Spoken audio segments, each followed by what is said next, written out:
Mesdames, Messieurs, chers confrères, chères consoeurs, à l'heure où les classes dirigeantes européennes sont remises en question, je vous propose de me livrer à quelques réflexions sur les élites économiques et politiques au XIXe et XXe siècle.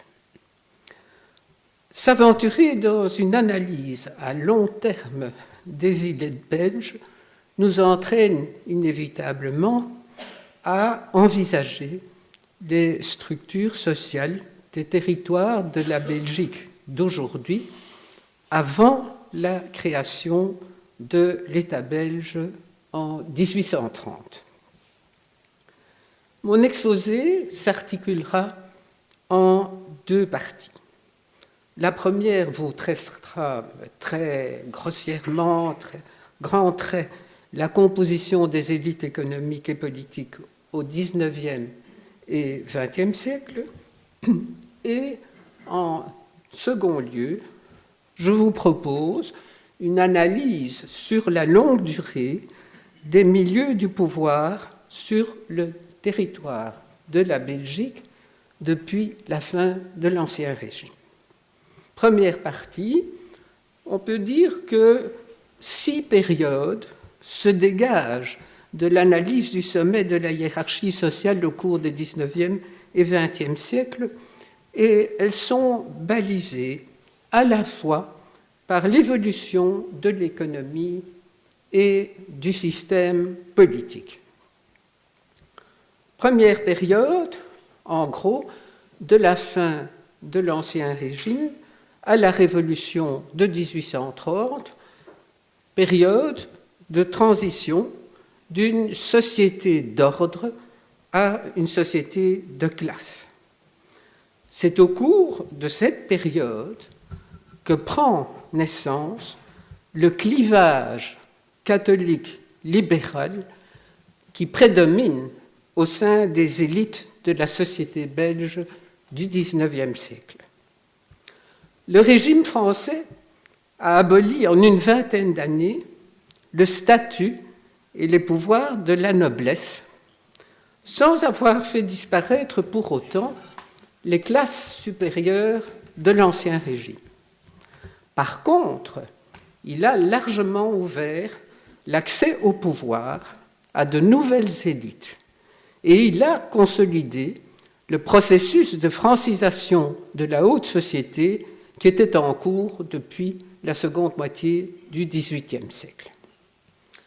Deuxième période, 1830 à la fin du XIXe siècle, c'est la période que beaucoup d'historiens qualifient celle de l'État bourgeois. La révolution de 1830 favorise l'accès au pouvoir de nouvelles élites politiques. Elles sont issues en majorité du milieu des jeunes juristes formés dans les universités et bloqués dans leur carrière par les classes dirigeantes du régime hollandais. Au milieu du XIXe siècle, la Belgique sera d'ailleurs surnommée le royaume des avocats. Toutefois, en 1830, les violences populaires attisées par la crise économique durant les premières semaines de la Révolution et l'incertitude quant à la viabilité du nouvel État ont imposé d'y rallier les citoyens les plus riches et les plus influents des provinces belges, en l'occurrence les grands propriétaires fonciers et l'élite des milieux d'affaires, banquiers, négociants, industriels. Considérée comme la plus libérale de son époque, la Constitution belge n'en réserve pas moins le droit de vote à une minorité qui représente seulement quelques pourcents de la population.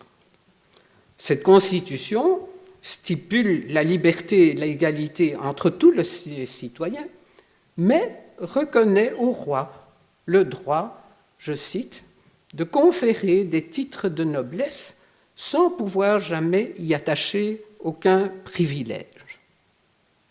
La haute bourgeoisie d'affaires s'est affirmée dans les cercles du pouvoir et l'accès à la notabilité passe par le mandat électif. Ainsi, pendant le XIXe siècle, de grands industriels occupent un siège au Parlement pendant des décennies, parfois même 4 à 5 décennies. J'en arrive à la troisième période. Elle se situe de la fin du XIXe siècle à la Première Guerre mondiale et elle se caractérise par l'émergence de nouvelles élites à l'apogée de l'État-nation. Pendant cette période, les milieux du pouvoir économique et politique doivent faire face à de nouveaux clivages nés de la question sociale et de la question linguistique. L'adoption du suffrage universel tempéré par le vote plural en 1893 ouvre la voie à la démocratisation de la vie politique et à l'intervention de l'État dans les relations sociales. La substitution de ce que nous appelons la pilarisation au clivage libéral-catholique des classes dirigeantes génère de nouvelles voies d'accès au pouvoir.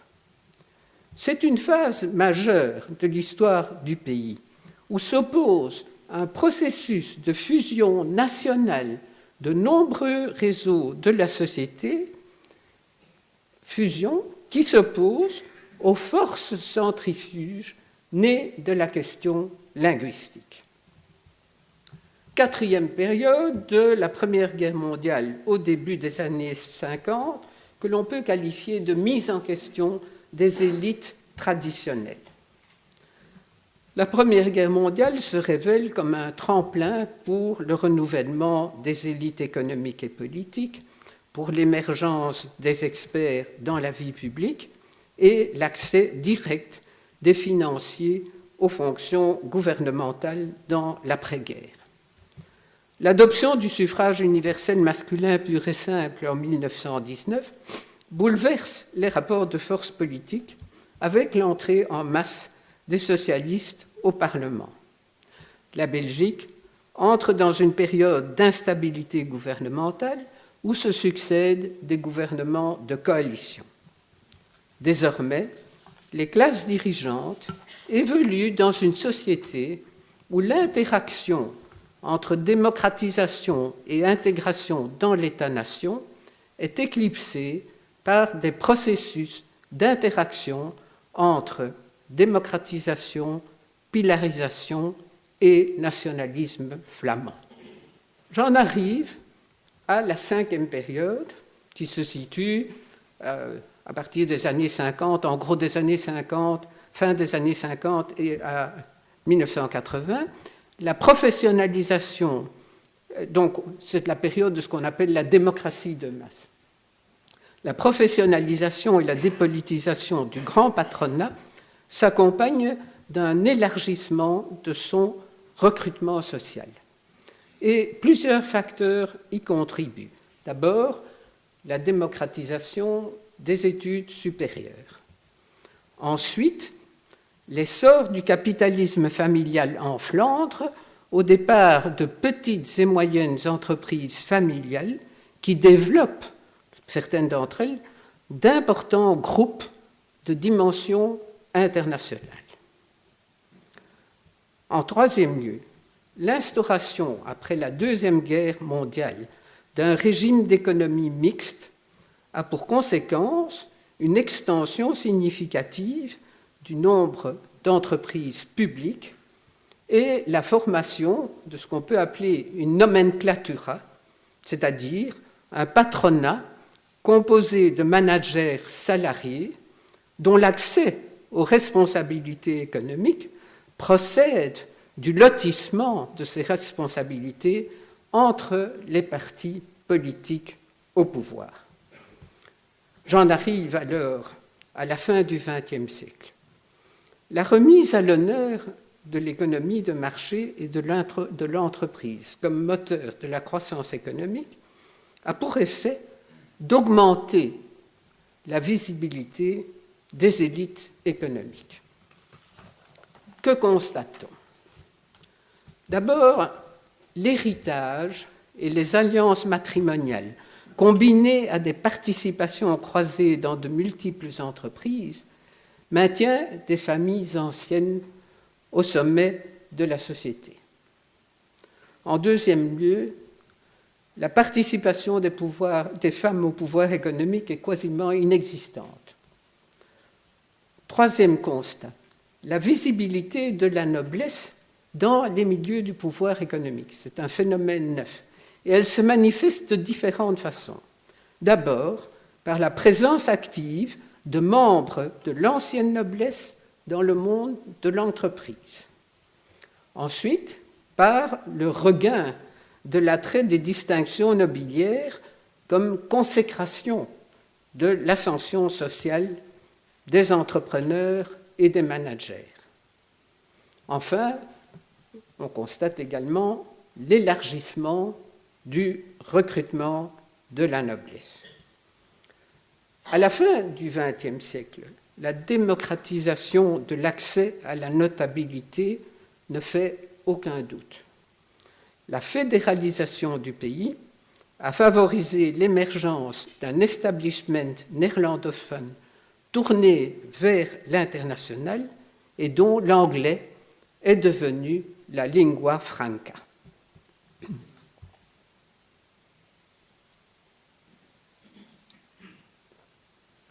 J'en arrive à la deuxième partie de cet exposé.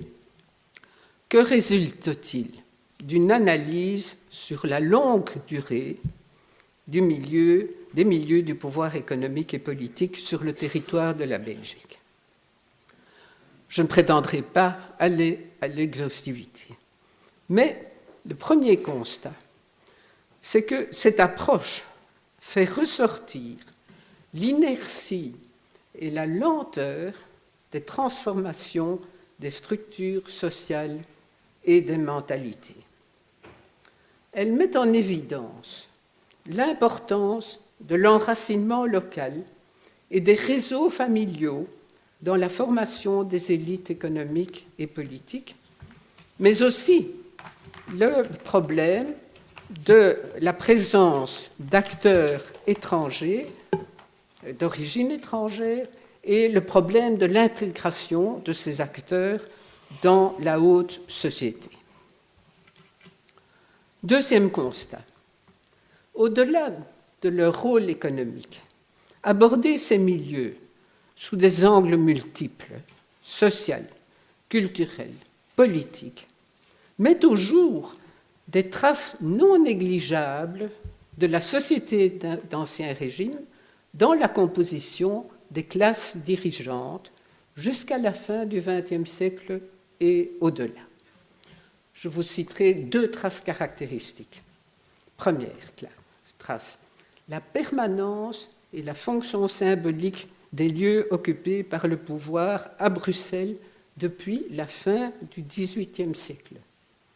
Ce n'est pas un hasard si depuis la régionalisation de la Belgique, la résidence du ministre-président de la région flamande et le siège du très influent cercle de Warande sont établis aux abords du parc royal.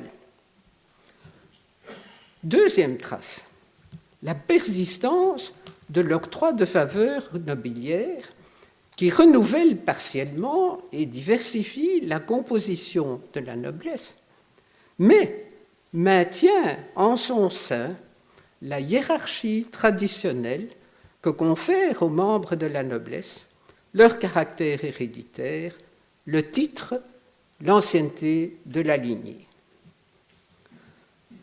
Troisième constat. À bien des égards, l'évolution de ces élites offre nombre de similitudes à celles d'autres pays européens. Mais le cas belge s'en distingue par le problème de leur rapport à la formation puis à l'existence d'un capitalisme national depuis l'accession de la Belgique à l'indépendance. Quatrième point.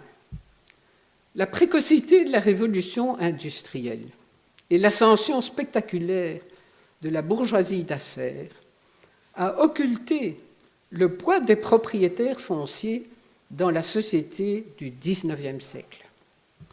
Fondement de la fortune des familles de l'aristocratie d'Ancien Régime qui ont réussi à sauver leur patrimoine, la propriété foncière représente pour la bourgeoisie d'affaires la voie d'accès au sommet de la hiérarchie sociale. Et son étude offre des perspectives intéressantes sur le rôle des grands propriétaires fonciers dans le développement et l'occupation de l'espace urbain, comme dans la mise en valeur du patrimoine foncier suite à la chute des revenus de l'agriculture. Cinquième constat. En dépit de l'essor précoce du capitalisme industriel et financier, l'histoire du patronat a longtemps pâti de la persistance du tabou de l'argent, comme de la méfiance de l'opinion et des milieux intellectuels à l'égard de l'entreprise capitaliste. La réhabilitation de celle-ci et la vogue des success stories largement diffusées par les médias à partir des années 1980 aura pour effet de concentrer l'attention sur le rôle économique des chefs d'entreprise. Et il en résulte une vision monolithique du grand patron, riche d'images, de clichés, voire de mythes, qu'il y a lieu de confronter à la réalité. J'ajoute immédiatement que dans la construction de ces représentations, le rôle des valeurs véhiculées par le patronat n'est pas négligeable. Je vais prendre 3 cas. Premier cas, le patron modèle d'une époque. Peut-on adhérer à l'idée que chaque époque est incarnée par un type de patron, qu'au patron du XIXe siècle, pionnier de l'industrie, autoritaire, paternaliste dans le meilleur des cas, a succédé le patron social d'après la Deuxième Guerre mondiale, puis le grand prédateur de la fin du XXe siècle. En réalité, la diversité du patronat, tant dans l'espace que dans le temps, invite à relativiser la pertinence de ces images, qui sont d'ailleurs révélatrices de l'évolution des rapports de pouvoir au sein de la société. Deuxième cliché. Je vous poserai la question: mythe ou réalité du self-made man? Cette image clé, abondamment évoquée pour célébrer l'avènement de la méritocratie dans les sociétés démocratiques, invite à s'interroger sur l'accès des acteurs économiques, des grands patrons, au sommet de la hiérarchie sociale. Cette image met en jeu la problématique de la mobilité sociale, et je propose de l'aborder en privilégiant, d'une part, l'examen de l'origine sociale des grands patrons et, d'autre part, des modalités de leur intégration dans la haute société. Loin de progresser de façon linéaire, la trajectoire des grands patrons s'avère relativement courte pendant le XIXe et la première moitié du XXe siècle. En effet, rares sont les membres de la haute bourgeoisie ou les anoblis issus des classes populaires ou de la petite bourgeoisie. Sans minimiser l'importance de leur qualité personnelle, force est de constater que le milieu familial et son environnement social jouent un rôle non négligeable dans leur réussite. Plus tard, la professionnalisation des dirigeants d'entreprise, la démocratisation des études, l'essor de l'économie mixte après la Deuxième Guerre contribuent sans conteste à l'essor de la méritocratie et à la diversification du monde patronal. Mais elle ne fait pas disparaître pour autant le poids des réseaux familiaux et de l'héritage dans la formation des élites économiques. L'émergence de nouvelles dynasties issues de la technocratie et du milieu des petites entreprises familiales flamandes en témoigne. J'en viens maintenant à une troisième image qui est très très répandue, c'est celle de la fusion des élites dans la société démocratique depuis la fin du XIXe siècle. Est-ce une image pertinente dans une société pilarisée, écartelée entre repli communautaire et ouverture au monde? L'étude des réseaux sociaux, des modes de vie et des valeurs véhiculées par la noblesse et la haute bourgeoisie offre des perspectives prometteuses pour répondre à cette question. Et elle l'invite à l'explorer plus avant, en distinguant l'espace public et l'espace privé, en s'interrogeant sur le cosmopolitisme comme sur le rapport aux politiques, en examinant l'impact de la libération des mœurs sur le rôle patrimonial et social du mariage. La médiatisation des manifestations mondaines publiques contribue à la promotion de l'image de la fusion des élites. La fusion des élites se réalise-t-elle pour autant dans la sphère privée? Au-delà de la domination avérée de l'establishment économique sur les élites intellectuelles, au sein même des élites économiques, la fortune et le train de vie ne suffisent pas à assurer l'accès au sommet de la hiérarchie sociale, dont le prestige reste fondé sur l'ancienneté des familles de la noblesse et de la haute bourgeoisie. Pour en terminer, je ferai l'observation suivante, c'est que l'observateur contemporain ne manquera pas, pour sa part, d'être sensible au problème de la relève des générations et de l'allongement de l'espérance de vie qui accentue au XXe siècle le décalage entre la dynamique du changement de l'économie et la recomposition des milieux du pouvoir. Je vous remercie.